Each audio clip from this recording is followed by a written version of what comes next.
Nah, bagi kalian yang baru tahu channel ini adalah channel yang membahas berbagai hal, kisah, kasus, dan juga misteri dalam kemasan cerita bergambar. So, kalau kalian belum subscribe, langsung aja dukung admin dengan cara subscribe, like, dan jangan lupa aktifkan loncengnya ya. Nah, di video kali ini, admin kembali membuat kisah yang banyak direquest oleh kalian, yakni mengenai keangkeran di Lawang Sewu. Kalian pasti pernah mendengar ya mengenai Lawang Sewu. Gedung yang kental dengan aroma sejarah ini juga kental dengan aroma mistis. Bahkan dulu, televisi swasta itu sering menayangkan acara uji nyali di tempat tersebut, sehingga membuat kemistisannya semakin dikenal. Salah satu episode dalam tayangan tersebut, seorang laki-laki yang mengikuti uji nyali diminta berdiam diri di sebuah lorong bawah tanah yang berada di Lawang Sewu. Namun sayang, laki-laki itu menyerah saat mengaku melihat sesosok bayangan putih di ujung lorong. Kisah lain itu juga diutarakan oleh Billy, warga asli Semarang yang sebenarnya belum pernah menginjakan kaki di Lawang Sewu. Semenjak dulu ia hanya melewati depan gedung tersebut tanpa berpikir bahwa ia nanti akan masuk ke dalam Lawang Sewu. Gedung Lawang Sewu ini perlu kalian tahu adalah gedung tua peninggalan penjajah Belanda. Tempat ini sudah begitu terkenal bagi masyarakat Semarang karena keangkerannya. Sempat juga di suatu masa, stasiun-stasiun TV swasta itu sering menayangkan acara mistis di gedung ini. Karena terus ditayangkan, akhirnya ia tertarik untuk berkunjung ke Lawang Sewu. Toh lagian ia memang satu kota dengan gedung tersebut. Akhirnya, pada waktu itu tanggal 15, ia berkunjung ke sana dan memasuki setiap lorong yang ada di gedung tersebut. Sungguh, pantas gedung ini disebut dengan Lawang Sewu. Tempat tersebut itu memiliki banyak pintu di setiap kamar dan lorong-lorongnya. Lawang Sewu dalam bahasa Jawa itu artinya adalah 1000 pintu. Kalau saja tidak angker, bangunan ini sebenarnya mengagumkan, penuh dengan nuansa artistik, kokoh dan megah. Tapi sayangnya tidak terawat, sesuatu yang sangat disayangkan mengingat nilai sejarahnya yang dikandungnya. Di gedung tersebut ada sebuah ruangan yang tidak bisa dibuka. Lokasinya dekat bekas loket dan pintu masuk. Tidak mengherankan karena pintunya itu terbuat dari besi dan baja. Mungkin ada cara-cara tertentu untuk membukanya. Tetapi orang Belanda yang notabene pemilik gedung ini itu sudah hengkang dari Indonesia puluhan tahun yang lalu. Karena tidak bisa dibuka, ruangan itu menjadi penuh misteri. Ada yang berspekulasi bahwa di balik pintu ini terdapat harta karun, uang, atau mungkin emas batangan. Nah, kejadian mistis yang terjadi pada saat berada di bawah tanah. Tempat ini dulunya merupakan penjara. Konon katanya, dalam kotak yang hanya berukuran 60 cm x 1 meter ini, 5-6 orang dijejalkan di dalamnya. Dengan memaksa orang sebanyak itu ke dalam sel, membuat mereka akhirnya mati lemas. Jika ternyata ada yang masih hidup setelah disiksa, maka mereka akan langsung dipenggal dan mayatnya akan dibuang.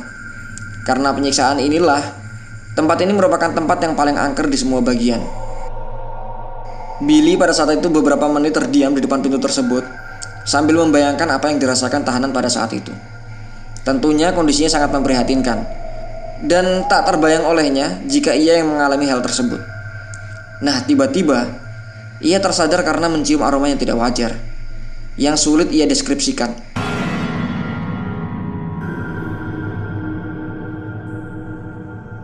Bau itu seperti bau darah dan nanah yang sangat anyir dan menyengat hidung. Padahal awalnya saat pertama kali datang, tidak ada bau yang aneh. Tetapi setelah beberapa saat kemudian, akhirnya bau itu mulai datang. Padahal tidak ada siapapun di sana selain dirinya. Bulu kuduk pun tiba-tiba berdiri, dan akhirnya ia memutuskan untuk cepat-cepat hengkang dari sana. Nah, itulah pengalaman yang dialami oleh Billy, di mana ia mencium aroma yang tidak wajar. Sebenarnya ada banyak sekali pengalaman yang dialami oleh orang-orang yang pernah ke sana. Tidak mengherankan, Lawang Sewu itu konon dipercaya sebagai salah satu penjara yang paling kejam dan sadis. Bukan hanya pejuang kemerdekaan yang kehilangan nyawa di tempat ini, para penjajah pun banyak tumbang. Bahkan dipercaya orang Belanda yang notabene menjajah Indonesia itu juga dibantai oleh tentara Jepang di tempat ini.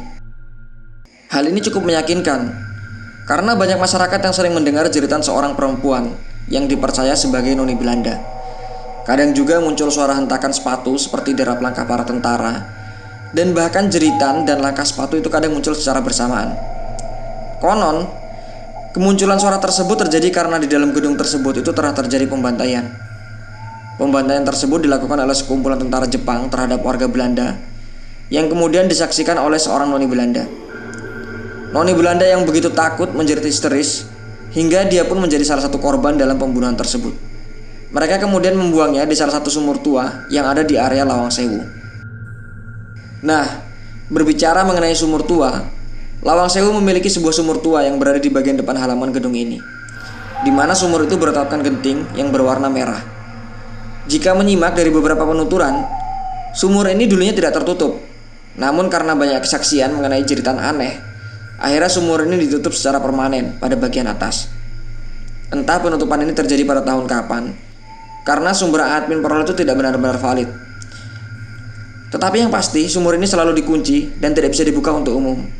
Mitosnya pun santer beredar di masyarakat. Sumur tersebut dipercaya sebagai salah satu tempat pembantaian dan pembuangan mayat-mayat korban penyiksaan.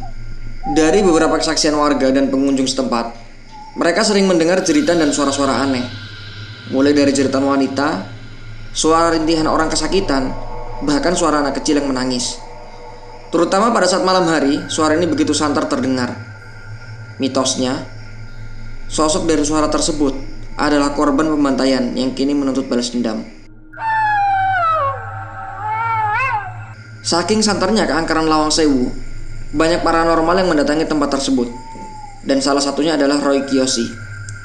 Sebenarnya sudah agak lama, di tahun 2018, tepatnya di bulan Maret, Roy Kiyoshi itu datang dan dia membawakan acara karma yang diliput oleh Antv. Awalnya ia menjelaskan arti Lawang Sewu, yang mana pasti teman-teman sudah tahu ya arti Lawang Sewu ini. Dinamakan demikian itu bukan berarti pintunya benar-benar ada 1000, namun karena bangunan ini memang memiliki banyak pintu ataupun banyak lengkungan.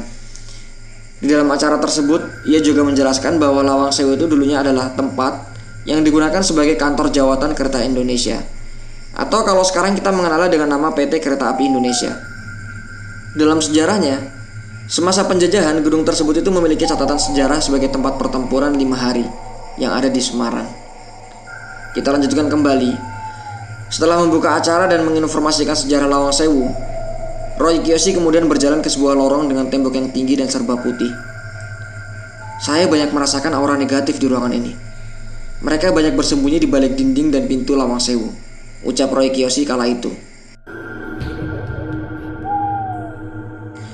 Roy menjelaskan bahwa mereka akan muncul bergentayangan pada malam hari. Memori-memori sang arwah itu masih melekat dalam gedung tersebut. Ia mengatakan bahwa ia juga melihat noni Belanda, bahkan serdadu dan jenderal yang masih sangat kental sekali di gedung tersebut. Terakhir, Roy Kiyoshi juga sempat datang ke aula yang dulu digunakan sebagai tempat pesta dan dansa. Dan sayang sekali, ia tidak mengupas mengenai penjara bawah tanah yang dikenal sangat angker. Nah, itulah beberapa kisah atau cerita mengenai angkernya Lawang Sewu. Teman-teman yang pernah mendengar kisah lainnya atau bahkan mungkin pernah melihat penampakan langsung di Lawang Sewu, silakan kalian share di kolom komentar. Sekian dari admin, jangan lupa untuk like dan share. Subscribe jika kalian memang belum subscribe. Sampai jumpa kembali di video selanjutnya. Wassalamualaikum warahmatullahi wabarakatuh.